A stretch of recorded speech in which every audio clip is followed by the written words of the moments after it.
Bruno Mars used to think, "I have to perform songs every night or every other night."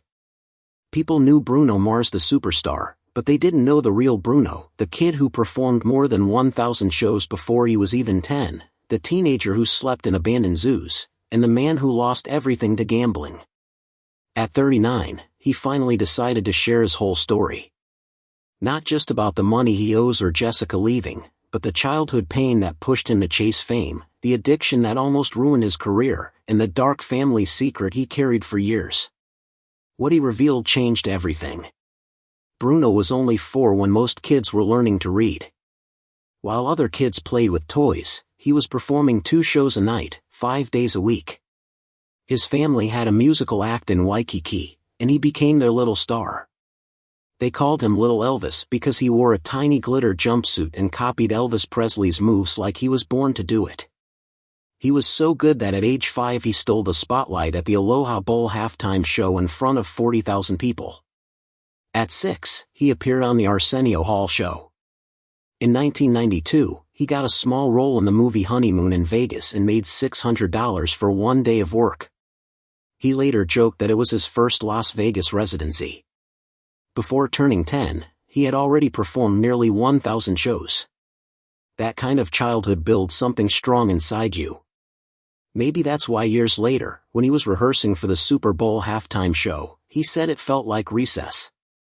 But life didn't stay bright forever. When he was 12, his parents divorced and the family act ended. Suddenly there was no stage, no lights, and no money. Bruno, his dad, and his brothers slept wherever they could. Sometimes in a yellow '93 Cadillac, sometimes on rooftops in Waikiki, and once in an abandoned bird zoo where peacocks screamed all night. They didn't have a real bathroom, so they sneaked into hotel pools just to shower. Dinner was often just Spam musubi from 7-Eleven. For 5 months, they had no electricity. Bruno practiced guitar by moonlight because they couldn't afford amps.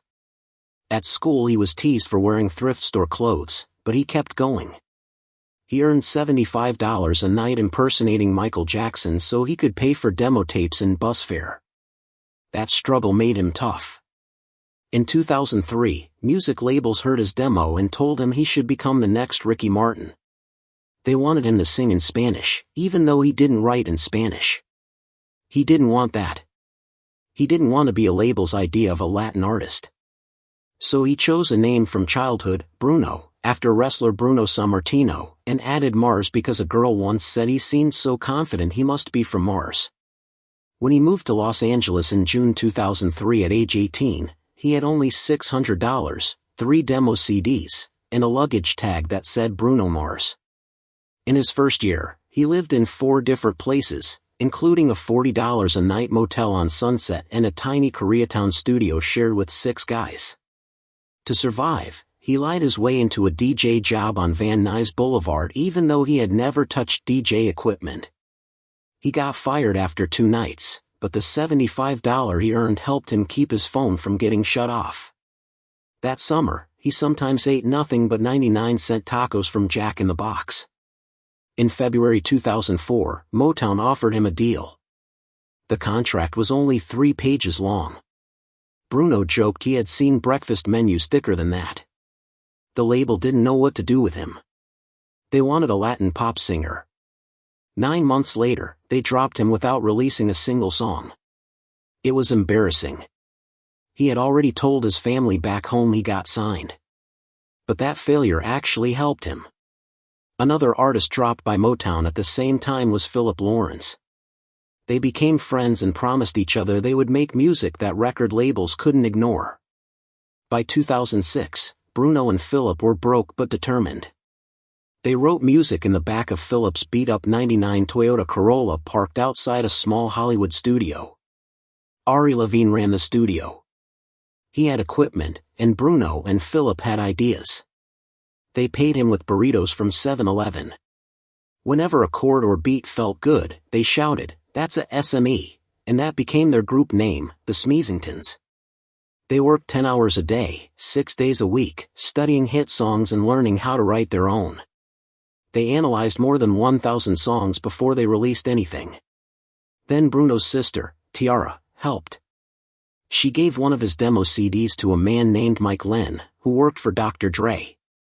At first Mike almost threw it away because the voice sounded strange, like a chipmunk. But 43 seconds in, Bruno hit a high note that made him stop and rewind. He flew Bruno out for a meeting at Record One Studios. They didn't offer a deal, but the fact that someone important noticed gave Bruno confidence. In LA, being seen by the right person can change everything. To survive, Bruno and his team sold one of their own songs, Lost, to Menudo for $20,000. It was just enough to keep them from getting evicted. Their big break came when they wrote the chorus for Flo Rida's Right Round. The song hit #1 and sold 636,000 downloads in 1 week, a digital record at that time. Then they wrote B.O.B.'s Nothing on You, another hit. By the time Bruno released Just the Way You Are in 2010, songs he helped create had already sold more than 15 million downloads for other artists. His solo career didn't explode instantly. His first EP, It's Better If You Don't Understand, came out on May 11, 2010. It was only 13 minutes long with 4 songs, and by the end of 2011, it had sold just 27,000 copies in the US. It looked small and forgettable. But hidden in that EP were ideas that would later shape his career. 5 months later, he released Doo-Wops and Hooligans in October 2010, and it blew up. Made on a budget of just $70,000 with no sample borrowing, the album went 7x platinum in the US and sold over 15 million copies worldwide by 2020. In the UK, it stayed on the album's chart for 400 weeks, almost 8 years, longer than Abbey Road or Thriller. The singles were huge. Just the Way You Are entered the Billboard Hot 100 on August 7, 2010, and hit #1 only 8 weeks later. It stayed on the chart for 48 weeks and went 13x platinum. In the US alone, it sold 6.7 million downloads and became one of the top 25 digital tracks in history. Then came Grenade, which sold 559,000 downloads during its peak week, the 8th biggest in music history at the time. It went to #1 in 15 countries and hit #1 on Billboard 3 different times between January and March 2011, something only 5 songs had ever done. By March 2011, Bruno had 2 songs with more than 5 million US sales. The only artist who had done that before him was Lady Gaga. The industry paid attention. He earned 7 Grammy nominations in his first year, including Album and Record of the Year. No male solo debut had done that since Lauryn Hill. He didn't win the biggest awards, but he did win Best Male Pop Vocal for Just the Way You Are. He was only 25, the youngest man to win that award since Stevie Wonder in 1974. Soon after, Billboard named him the top Hot 100 artist. The IFPI named him the best-selling global artist of 2011, even beating Adele's late-year surge. But he still wasn't done. In October 2012, Locked Out of Heaven came out. It entered the charts at number 34 and slowly climbed. Within 11 weeks, it hit #1 and stayed there for 6 weeks straight, from December 22, 2012, to January 26, 2013.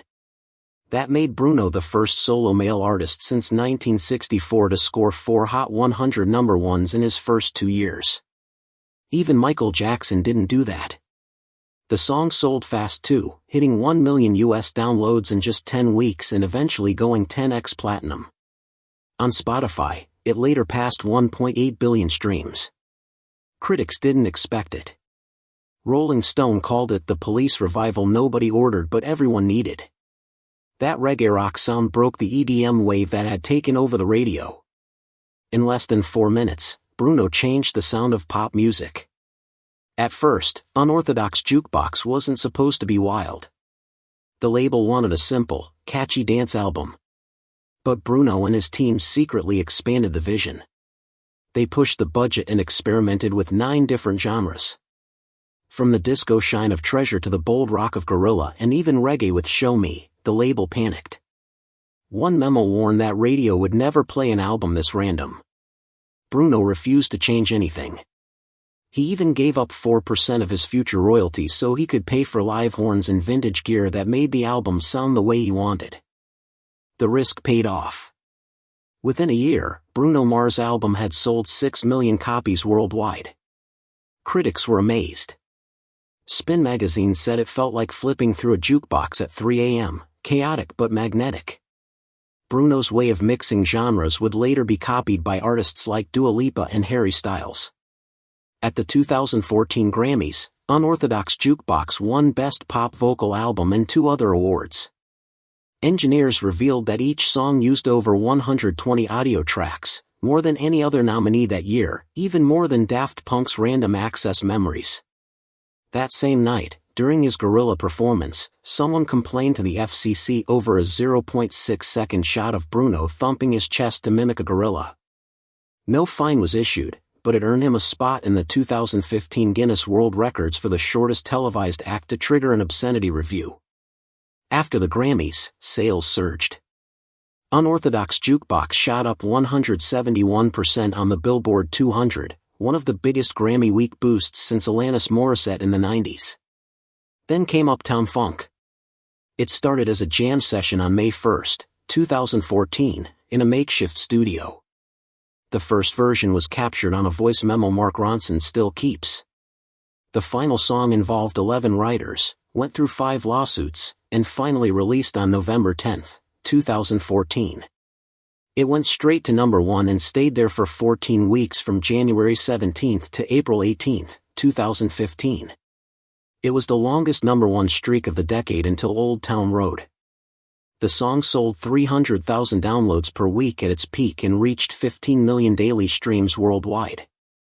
In the UK, it sold over 1 million copies in just 10 weeks, the fastest-selling jazz-influenced single since I Feel Good in 1965. People loved it so much that Delta Airlines reported a 37% increase in first-class drink orders the month it became their boarding song, and someone called it Uptown Drunk. The BBC even used the song's tempo to teach CPR in 2015. Bruno's next big move almost didn't happen. When he handed in 24K Magic in 2016, the label wasn't impressed. It only had 9 tracks and ran 33 minutes, shorter than some EPs. Bruno wanted it to feel like a 1990s party mixtape with no skips. At the 2018 Grammys, it swept the awards, winning Album, Record, and Song of the Year, making it only the second R&B album of the century to do so. He won 6 awards in one night. Streams of That's What I Like jumped 130%, and the song went 7x platinum.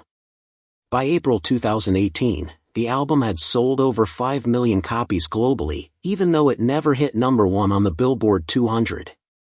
The 24K Magic World Tour ran from March 28, 2017, in Antwerp to December 30, 2018, in Honolulu, with 215 shows across 6 continents. In New Zealand, he broke Beyoncé's record by selling 48,483 tickets in Auckland, 4,100 more than her 2016 stop. By the end, the tour sold 3.5 million tickets and earned $367.7 million, placing it among the top 10 highest-grossing tours ever. It even outperformed YouTube's Joshua Tree Tour and Lady Gaga's Monster Ball. Every song on 24K Magic was crafted with incredible detail.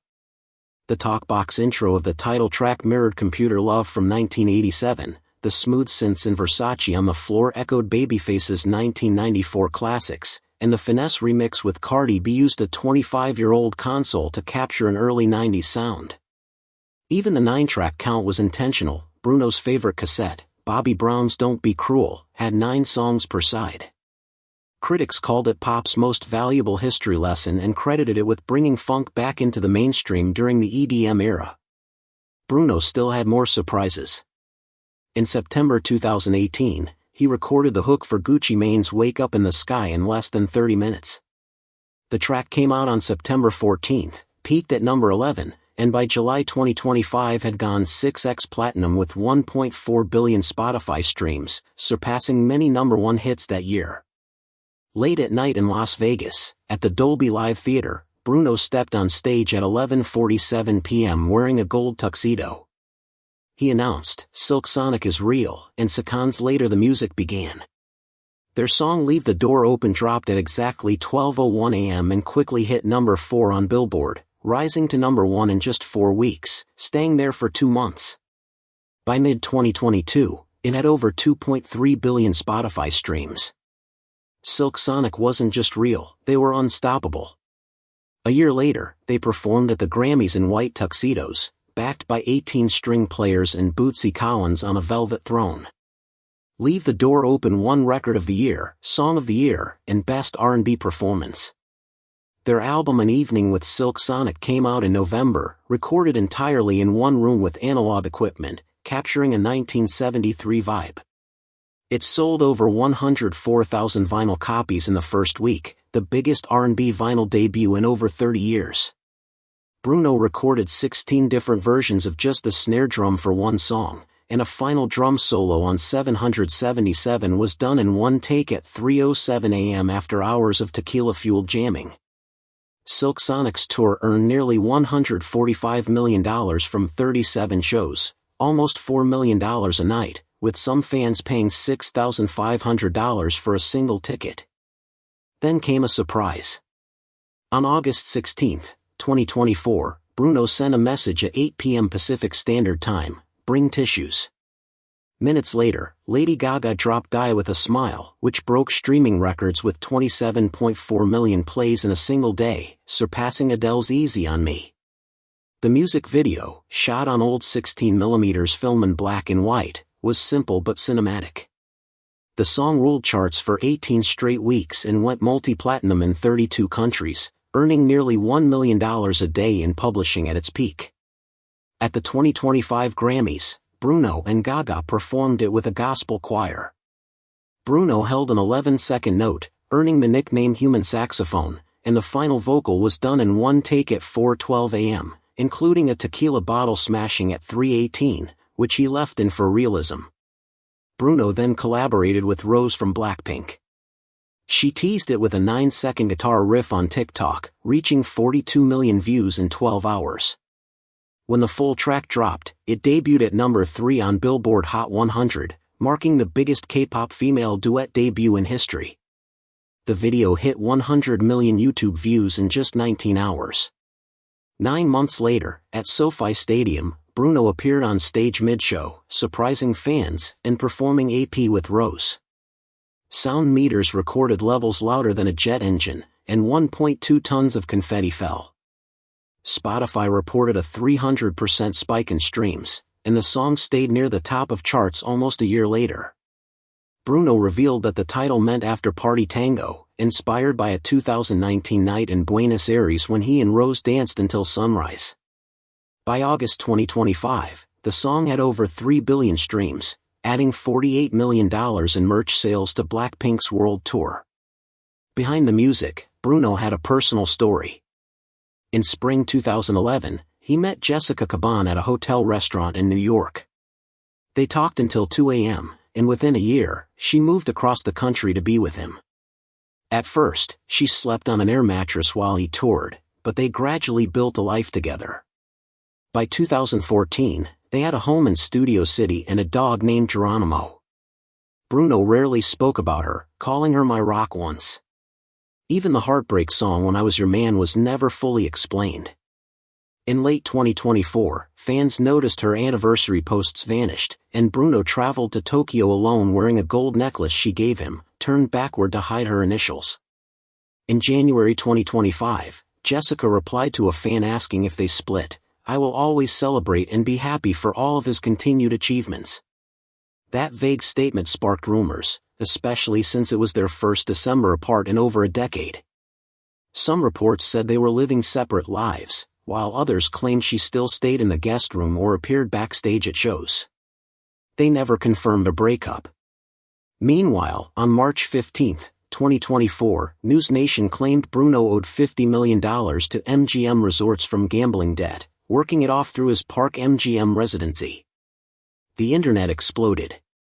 Blogs and Reddit speculated he was trapped by MGM, and talk shows repeated it. Some claimed he lost $17 million in one blackjack night. The story went viral, with hashtags and searches multiplying. But MGM quickly denied it, saying Bruno owed nothing and describing their relationship as based on mutual respect. Their clear denial calmed investors and the media. Bruno joked about it during a Park MGM show on April 12, saying, "Ever since they said I'm on the hook for 50 mil, my phone's been dry. Where my friends at?" The crowd loved it, and the clip went viral on TikTok with over 6.8 million views in a day. In January 2025, Spotify announced Bruno had 150 million monthly listeners, and he joked, "Keep streaming. I'll be out of debt in no time." 2 weeks later, he appeared on stage with Blackpink's Rose at SoFi Stadium, joking, "Almost out of debt," which got 32 million views in 3 days. The $50 million rumor sounded believable. In Vegas, high rollers bet $50,000 on a single hand of blackjack. If Bruno lost that $1,000 times over several years, the total would reach $50 million. Gambling experts said the math made sense. Bruno had admitted losing everything in a poker game when he was young. Combined with his reported $1.5 million per show, or $90 million a year, fans imagined him as a modern Sinatra, winning and losing fortunes under the neon lights.